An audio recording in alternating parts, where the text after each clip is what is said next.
Welcome to a timeline of benefits and entitlement eligibility.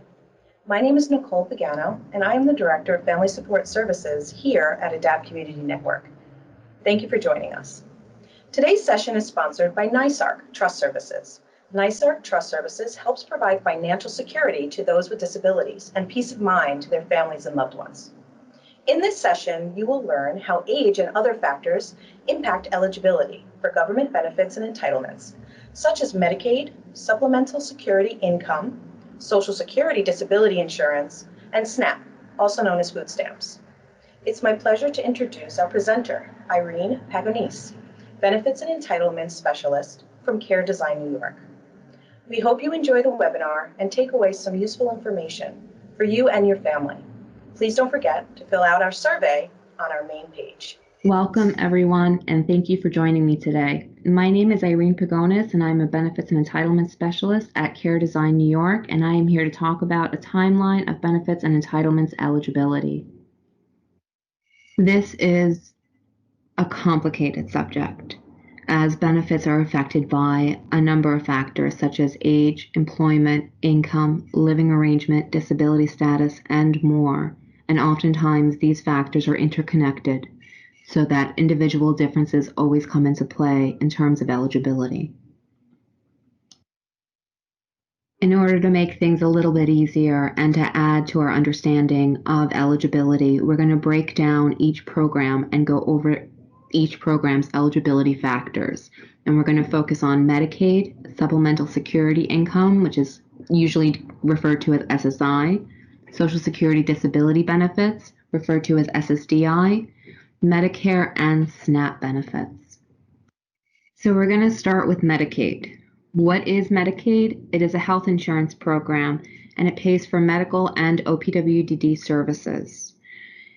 Medicaid is a needs-based program, meaning that you have to meet certain income and resource limits to qualify, and this is where it gets complicated, because not all income counts, and even if you don't meet certain income limits, you can still qualify through what's called a spend down. And there's also the Medicaid buy-in for working people with disabilities program, MBI-WPD, which has different income and resource limits in order to qualify for. So I'm going to spend a little bit of time talking about income and how it's impacted by certain things such as living arrangement, and also talk about households, because that also determines the income that Medicaid counts. Some examples of living arrangements are if you live in a community on your own, that is community rate or community setting. If you live in a residential facility such as an IRA, that is a different living arrangement, and it sets a different income limit. For Medicaid, and it sets it at a congregate care level rate, which is different than a community rate. So that's some examples of how a living arrangement can impact the income limit that Medicaid looks at. Other things that would impact it is if you're living in a household of another. If you're under the age of 18 and living with family, living with your parents, then you wouldn't be considered necessarily a household of one. The whole household, the parents and the children, would be considered a household, and therefore all the income of everyone in that household would be considered in determining Medicaid eligibility. There is an exception to that, which we're going to talk a little bit about, and that is if a child has a disability and they're enrolled in waiver services, in particular OPWDD waiver services, then in that scenario, parental income would not be considered in the eligibility determination. So those are a few examples of how living arrangement can impact the income limits that Medicaid looks at in determining eligibility. Now, when we say that not all income counts, what we're talking about is budgeting and how Medicaid budgets income in determining eligibility and whether that income meets the income limits that Medicaid set for eligibility. There is a difference between countable income and gross income, gross monthly earnings, things like that. Countable income is what Medicaid looks at, and Medicaid treats income differently. So, for example, if you're working and those earnings are treated differently when they determine countable income. There are certain deductions that happen to earnings to make them count in terms of eligibility. If you're getting unemployment, if you're getting veterans benefits, Social Security benefits, SSDI in particular, there are other income deductions that they do and to get to the countable income. So I don't want to go too much into that because it can get complicated, but not all income is treated equally in determining the countable income that Medicaid looks at in determining eligibility. Now, even if your income is above the Medicaid income limit, you may potentially still qualify through what is called a spend down. Now, what a spend down is, it's basically if you have a disability but your income is above the income limits, you fall into what's called an excess income category. And you can potentially still qualify for Medicaid if you spend down that excess income to meet the income limit for Medicaid eligibility. And you can't spend it anywhere. You have to spend it on medical expenses or things that would typically be covered by Medicaid in order to meet the income limit for Medicaid eligibility. And the way spend downs work is you can meet it for the month. So if you have a spend down, if your income is above the Medicaid income limit by $20, you have a few options. You can use that $20 for medical expenses and present that bill to Medicaid, showing that you paid it. You can present an unpaid bill to Medicaid, but then you would be responsible for paying that bill. The other option is to pay directly to Medicaid for coverage in the month that you need it. So that is the spend down for Medicaid eligibility. There is also, you can, if you have a supplemental needs trust that is a Medicaid approved trust, then you can pay that spend down into the trust for Medicaid coverage. And another Medicaid category is the Medicaid buy-in for working people with disabilities. And if you have a disability and you're working, then you would potentially qualify for the MBI program. And they have a different income limit and resource limit for eligibility, so it's higher than regular Medicaid. If you're getting SSI, which we're going to talk about in a little bit, then you automatically have Medicaid in New York State. Because if you meet the income and resource limits for SSI, then you automatically meet it for Medicaid as well. I want to talk a little bit about applying for Medicaid because there are some options. You can apply for Medicaid at the county Medicaid office. You can also apply for Medicaid through the New York State of Health, also known as the marketplace or the exchange. However, through the marketplace, through the exchange, there is no spend down and there is no MBI WPD program. So if you're looking for that, you would have to apply at the county Medicaid office. And in New York City, that is HRA, Human Resources Administration. If you already have Medicaid through the marketplace, through the New York State of Health, that can be transitioned to the county Medicaid office. If you meet certain criteria, for example, if you're enrolled in waiver services or if you're in need of long-term care services due to a disability, it can be transitioned to the county office. Now I want to talk about Supplemental Security Income, SSI. SSI is a federal program. It is administered by the Social Security Administration. It is a monthly cash payment for age, blind, or disabled with low income, and like Medicaid, it is a needs-based program, meaning you have to meet certain income and resource limits to qualify. And like Medicaid, the income limit depends on your living arrangement. If you live in a congregate care, which is a residential facility, then that's a different living arrangement than someone who lives in the community on their own. If you live in the community on your own, then you would be eligible as a household of one. If you're under the age of 18 and living with family, or living with your parents, then you would count as part of their household, and Social Security would look at the household income to determine eligibility. Medicaid has a waiver for children who are enrolled in the waiver. Social Security does not. So they will not waive parental income in determining eligibility. Something that's not often mentioned when talking about SSI is the state supplementary payment, SSP.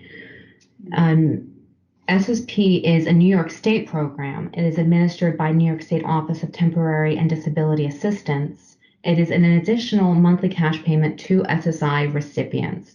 So if you qualify for SSI, which is federal, then you would potentially qualify for the state supplement as well.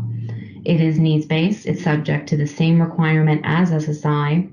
There are income and resource limits. The amount also varies with living arrangement. So depending on what your living arrangement is, that would impact the amount of state supplementary payment that you would be entitled to. And if you're eligible for even $1 of SSI, then typically you would get the full SSP amount. And that does depend on the living arrangement as well. But for the most part, if you're eligible for even $1 of SSI, you would get the full SSP benefit. Social Security benefits. Different from SSI, although people tend to use Social Security benefits and SSI interchangeably, there are some differences, and I'm going to get into some of those differences later as well. But they're similar in that they're both a federal program, they're both administered by the Social Security Administration, they're both a monthly cash payment. However, Social Security benefits are not needs-based, so there is no income or resource test. It does not change due to your living arrangement, and it is based on Social Security taxes paid by the worker. For Social Security benefits, they fall under Title II benefits, which is retirement, survivors, and disability benefits. And even if you don't have a work history, you can still qualify for Social Security benefits, either through a parent or spouse's record if you meet certain criteria. And I'm going to get into that on the next slide in more detail. But for Social Security benefits, you also become eligible for Medicare after 24 months of SSDI payments or eligible at age of 65, whichever comes first. I want to go into a little bit of detail regarding claiming benefits under a parent's record that I had mentioned. And this is more so because of the implication for Medicaid eligibility. So on the next slide, I'm going to go over the differences between SSI and SSDI and also how those differences relate to Medicaid. So the terminology disabled adult child is very important for the Medicaid aspect, which I'm going to go into, but I just want to get you familiar with what the disabled adult child benefit is. If a person's over the age of 18, and they have a disability that occurred prior to the age of 22, then they can potentially receive monthly cash payment on a parent's record if the parent is retired and collecting Social Security benefits, if they are disabled and collecting Social Security benefits, or if they passed away. And parents should be sure to identify that they have a disabled adult child when they apply for benefits for themselves. It doesn't impact the amount of the parent's benefit, but it does allow eligibility for payments to disabled adult children to begin sooner. The differences between SSI, SSP, and SSDI are important to kind of note and also relate to Medicaid eligibility and how the differences impact Medicaid eligibility. So I'm going to talk a little bit about that. SSI, SSP, like we mentioned, is a needs-based program. There are income and resource limits to eligibility. It varies with living arrangement, and you cannot have a spend down for Medicaid. Remember, if you're getting SSI, Medicaid is automatic. And that's because if you meet SSI income limits and resource limits, then you automatically meet Medicaid income and resource limits. So therefore, it's automatic. You shouldn't be a spend down. If you are, then that is potentially an issue. And if you're getting SSI, then you would not be able to participate in the MBI program because your Medicaid is already there. You don't need to enroll in the MBI program due to income because you're getting Medicaid automatically. Disability, SSDI, is not needs-based, so there are no income and resource limits. Where you live does not matter. You can have a spend down if you're getting SSDI, because remember, it's not needs-based, there's no income limits, there's no resource limits. So you would have to apply for Medicaid separately to determine whether you would continue to meet Medicaid's income and resource limits for eligibility. You can participate in the MBI-WPD program if you're not already receiving SSI SSP. You can get both SSI and SSDI simultaneously. One thing to note is Social Security is required, if you're applying for SSI, Social Security is required to check eligibility for other programs like disability, like Title II benefits. SSI is a payer of last resort. So if you're eligible for other benefits, Social Security requires that you take those other benefits, especially SSDI, and they will check your eligibility for that. So if you are eligible for disability benefits, but the SSDI amount is low, you can potentially still qualify for SSI, and you can get them both together. Which takes me to the DAC benefit.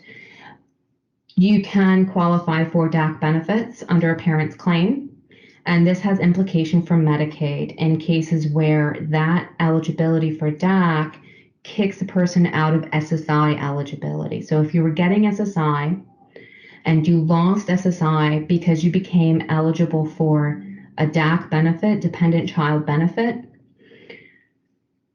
and your SSI case closed, you can recertify your Medicaid separately. And in that scenario, you would potentially fall under a continuing Medicaid eligibility category of DAC.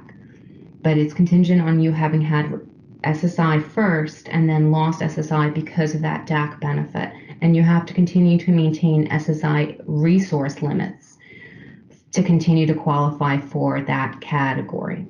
And what that does is, for Medicaid budgeting purposes, there's a certain budget that they have to do, and that's typically beneficial for the person because it can reduce or eliminate the spend down altogether.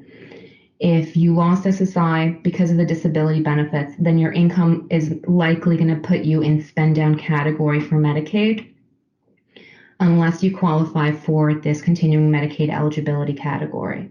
There are others, but the DAC category is the most common that people experience. So just wanted to bring that out. The last benefit I'm going to talk about today is the Supplemental Nutrition Assistance Program, SNAP, formerly known as food stamps. The SNAP benefits are needs-based, just like SSI, SSP, and Medicaid, but there is one big difference, and that is in terms of household expenses.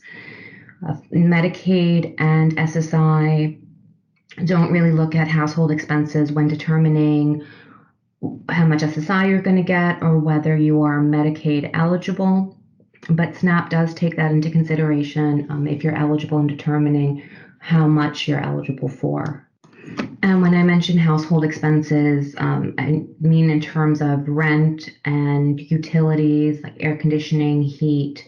They take that into consideration when looking at the budget and how much a person might be entitled to. So that is a big difference between the programs.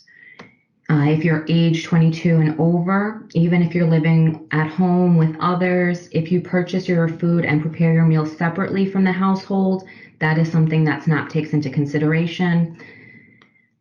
And if you're paying for household expenses, like I mentioned before, that comes into play.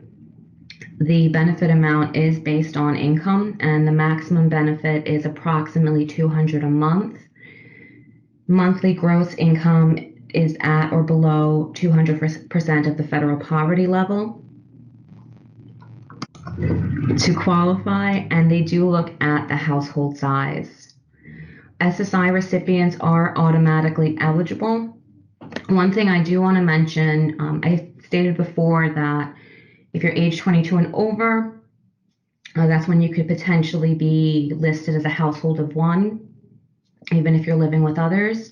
There is an exception to this, and that is if you're getting the SSI benefit at the age of 18 and you're getting the maximum SSI benefit, then you could potentially be budgeted for SNAP benefits as a household of one. I want to thank everyone for joining me today and taking part in the basics of benefits and entitlements eligibility. It is a complicated issue. A lot of individual differences go into eligibility and determinations. If there are any questions and you have a care manager, feel free to reach out to them and they can reach out to me, and hopefully we can answer any questions that you have.